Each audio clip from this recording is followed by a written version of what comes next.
Welcome, Chosen One. Hey guys, welcome to the Ace of Blaze channel. In today's video I wanted to feature a deck made by Master Fallen, who is a loyal viewer, a loyal Discord member, who has been posting quite a few decks recently on the Discord, and been asking for some feedback, and I figured it was about time that we gave it to him. You know, we gotta give it to him. So, yeah, Master Fallen made a Queensguard deck, and you guys know me, I love myself some Queensguard. This whole channel started on Queensguards. So I tried the deck out, played a few games. I'll be showing you a couple of them, of course, as a demonstration of how this deck works. But I'm just going to quickly go over the deck, just the cards in it, and give you like the thoughts that I have now. And that's basically it. So, of course, the intention of this video is the usual intention of, you know, you guys helping me to become a better Gwen player and creator, I guess. But also to help Master Fallen optimize their deck, give them feedback. I know a lot of people want feedback on their decks, but they don't really have a platform to do that on, to get it on. So here we go. The Ace of Blaze channel is all about community. I want to bring community creations together, bring people together. Feedback is awesome. And yeah, we're just gonna bounce ideas off of each other and until we all become better Gwen players and have more fun with the game. Doesn't that sound like a great idea? I think it does. But let's get into the deck. It's an aced Tirsec Queensguard deck. Now I was concerned at first because I've only played Queensguard with Svalblood, because you have those pings, those self pings, and I was concerned that if we were going to be able to consistently ping our Queensguard in this deck. Well, first of all, you don't really have to worry about that because they're always going to get killed anyway. But in the few cases where they do survive, I still feel like you do have a good bit of pings in this deck. Like when my Queensguard survived while playing this, I found myself able to copy them more than enough for them to be valuable cards. So Aced is probably good. And the main target for Aced, I would imagine, was Ceres. This is what I tried to use it on. So basically you play Ceres around 1 to 2 out of Queensguard, and then you replay her in the final round, be it 2 or 3. The 2 out the second Queensguard. It's a pretty big play, 8 points. And you establish the Queensguard. It's a bit higher tempo version of establishing an engine, which is really good. I'm a big fan of this card. We do not run Shield Maidens. That just does not seem feasible, so I get why Master Fallen didn't put them in. But just make sure that if you have Ceres or Royal Decree for Ceres in your opening hand, make sure to have at least one Queensguard in the deck. If the second one is in your hand, that's not a big problem. And if you don't get to resurrect this with Aced, don't worry. There are plenty of other cards here that will be just as good, if sometimes not even better. We got Sigrifa's Right, of course. No big bodies to resurrect with this, but it's just a way to put certain cards back on the board. Like Sigvald, who of course can ping Queensguards, but if he gets berserked, then he's also a really good damage engine. Even Gremist, in cases where you really need him, is a pretty good Sigrifa. Heime Flaminica. I never got this to go off properly, but I have this vision. A row full of wounded Queensguards, and then this comes down and just heals those beautiful ladies back up. It just seems so good. And I'm a big fan of this card and its inclusion. Maybe it's not as necessary, you know, but you could potentially say that. We have Drake Bondu, which is not a Sigrifa's Right target, but it's an interesting card. I mean, it's a 4 for 6. It doesn't need that much to become valuable. Basically, if you're against a deck, maybe super greedy monsters where they don't have a lot of removal, you can probably save this for round 3. Get a long round 3, get a bunch of Queensguard, and then just play this boy for big value. But often I found myself just playing him as a pretty solid round 1 play. Because we do have some discard package cards, pretty much all of them, with skirmishers and hunters. And these are all warriors, and we're just playing some casual other warriors. Ceres is a warrior. So often you can just play Drake fairly safe round 1 for a good bit of points. But again, you know, I have this vision, this dream. A row full of Queen's Guards. And then Drake Bondu comes down. Glory to you. Oh. Boosting those beautiful ladies back up. I like boosting ladies. Healing ladies. I don't even know what this is.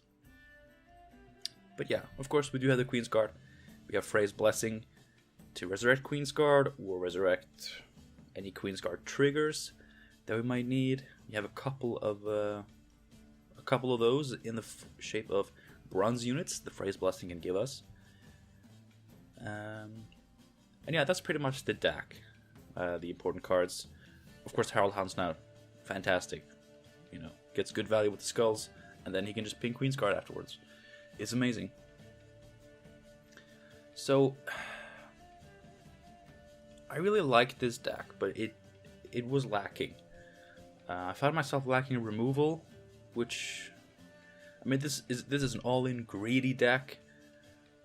Although I don't feel it has enough engines to be an all-in greedy deck.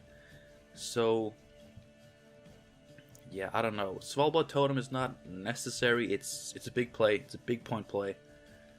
But it could potentially be something else. Like the self-wound aspect, you're probably never going to use this on a Queen's Guard. So like it is what it is. It's a potential 10 for 10, which is really great. Don't get me wrong. But like it doesn't have to be here. But maybe some big boy removal could be here, you know? The discard package might not be necessary, but I actually kind of enjoy it just because of the Brockvar Hunters being such good pinging engines. They can ping Queen's Guard, they can ping enemies. Skirmishers and Hunters are warriors, so it puts the warriors on the board, it adds consistency, and if you get a decent enough hand, it actually gives a solid amount of points as well. You even have more for it. So I'd probably keep that in for now. Ermion, I don't think these alchemy cards are so important that you have to tutor them out. So maybe Ermion could be something else, although he did well for me. Like, don't get me wrong, all the cards in here actually. Yeah, all the cards in here had moments where they really came through for me, so like, I'm not hating. Gremist, definitely not strictly necessary, but it removes lock from the Queen's Guards. I mean, poison is everywhere. Bounty, bleed, vitality. This will usually get value at least, but there are some matchups where this will just be a lifesaver. So, and it's a solid card. It's pretty good. Wolfheiden, of course, doesn't have to be here. It's just a good card. Otherwise, I think the list is solid. I had a good time with this deck. Like I said, I felt like it lacked removal to be able to counteract opponents' engines and important cards that just really mess you up. And if it's going to be a super intense engine greedy deck, I think it needs more engines. And I don't know how you would fit in that many more engines. So yeah, maybe put in some clutch removal. But let me know. I mean, let me and Master Fallen know in the comments what you guys think of this deck, how you would improve it, optimize it. And I think it's about a goddamn time that we get into some gameplay. Of course, like and subscribe if you enjoyed this little rundown of the deck. And enjoy the gameplay, and then like and subscribe if you enjoyed the gameplay. Always like and subscribe, it's important. We gotta grow this channel to become the biggest, best channel ever. Oh yeah, we're gonna beat PewDiePie. He has more subs than there are Gwent players. We can beat him though. Let us go. Enjoy the gameplay, guys. Thank you so much for watching so far. And yeah, I'll see you in a second.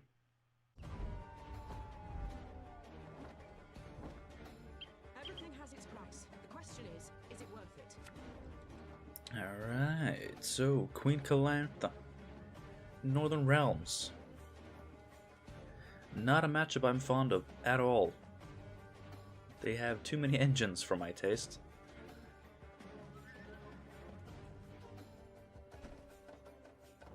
Now, it's okay to keep a Freya's Blessing in your opening hand these days, because your Queen's Guard is going to get killed. Like, there's literally no way that your Queen's Guard doesn't get killed. So it's perfectly fine to keep one in hand, but I decided to kick it, and also to just kick the Queen's Guard, which, again, like I mentioned in the introductory section, it's okay to have a Queen's Guard in your hand. If you wanna play a little bit slower, then you are perfectly okay to do so. Just play Queen's Guard from hand. You don't have to play through Ceres. But I decided to kick that as well. And I got rewarded for it, because I have both Skirmishers and 2 Scalds in my hand, which is actually really, really good. Just now I know that I'll be able to get those out of my hand, which is always nice. And as you can see, you know, my opponent is doing Northern Realms things. There's a couple of engines on the board. And this is where the whole thing I said about not having removal comes in. Although against Northern Realms, like a couple of removal cards wouldn't have mattered. But it still would have been nice, at least to take those damage engines off the board. Because they're going to make life really, really miserable for us. They always do. It's the same with Fire Scorpions and Maka Mercenary, Dwarven Mercenary, excuse me. If you can't get rid of them, they're going to ruin your whole day. And they just got pings for days. It's actually really insane. So I'm just going to be honest, I don't enjoy playing against Northern Realms.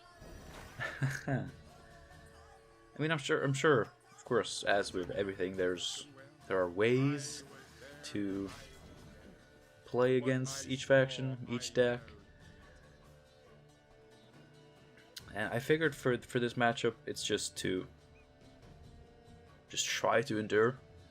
Just try to get through the round. Maybe sacrifice some big plays. I mean, we got Ansays out of them pretty early, so I think we are at liberty to maybe commit some higher value cards of our own. We did commit Herald Houndsnout, which is not a super big commitment play. Especially not against something that's going to be able to kill him 100% of the time. So you can see me considering the pass, but I play the Svalbard Totem because in case he passes, we do have the round. This was some insane math, and I'm just going to be honest. I didn't actually do the math before doing the play, so this could have very well backfired, and I would have refused to show you this game. But it worked out by 1 point, so I'm pretty happy with that. Gremist is not that big of a card in this matchup. Of course, they might have Vitality, Karamet's Runeword on Tridem Infantry, and Purifying that is actually a pretty high value. But if this had been